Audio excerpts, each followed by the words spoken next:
ದೀಪವನ್ನು ಹಚ್ಚಿದ ನಂತರದಲ್ಲಿ ಆ ಪೂಜೆಗಳಿಗೆ ಯಥಾಶಿ ಸಿದ್ಧಿಗಳನ್ನು ಮಾಡ್ಕೊಳ್ಬೇಕು. ಏನು ಅಂತ ಅಂದರೆ, ಮೊಟ್ಟ ಮೊದಲು ಆ ಪೂಜೆಗಳಿಗೆ ಏನೇನು ಬೇಕು, ಅರಿಶಿಣ, ಕುಂಕುಮ, ಅಕ್ಷತೆ, ಹೂವು, ಒಂದು ಗೆಜ್ಜೆಬತ್ತಿ, ಮತ್ತು ನೈವೇದ್ಯಕ್ಕಾಗಿ ತೆಂಗಿನಕಾಯಿ, ವೀಳ್ಯದೆಲೆ, ಬಾಳೆಹಣ್ಣು, ನೀವು ಮನೇಲಿ ಮಾಡಿರುವಂತಹ ಭೋಜನಾದಿಗಳನ್ನು, ನೈವೇದ್ಯಕ್ಕಾಗಿ ಮಾಡಿರುವಂತಹ ಸಿಹಿ ತಿನಿಸುಗಳನ್ನು ಎಲ್ಲವೂ ಇಟ್ಕೊಂಡು ಒಂದು ನೆಲ್ಲಿ ಗಿಡವನ್ನು ತುಳಸಿ ಗಿಡ ಪಕ್ಕದಲ್ಲಿ ನೆಟ್ಟು ಆ ತುಳಸಿ ಗಿಡ ಮತ್ತು ನೆಲ್ಲಿ ಗಿಡಕ್ಕೆ ಅರ್ಶಿಣ ಕಲರ್ ದಾರವನ್ನು ಸುತ್ತಬೇಕು. ಅರ್ಶಿಣ ಕಲರ್ ದಾರವನ್ನು ಅದಕ್ಕೆ ಎರಡಕ್ಕೂ ಜೋಡಿಯಾಗಿ ಅದಕ್ಕೆ ಮಾಡಬೇಕು.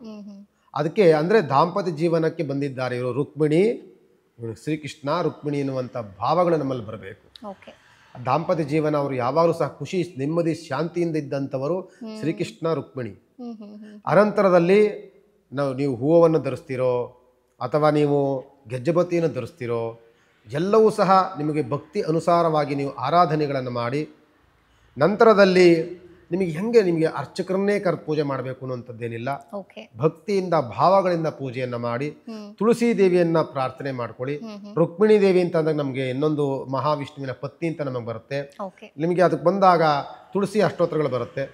ತುಳಸಿ ದೇವಿಯೇ ನಮಃ, ಮಹಾವಿಷ್ಣು ವಲ್ಲಭಾಯೇ ನಮಃ, ಹರಿಪ್ರಿಯಾಯೇ ನಮಃ ಅಂತ ತುಳಸಿ ದೇವಿ ಅಷ್ಟೋತ್ರಗಳು ಬರುತ್ತೆ.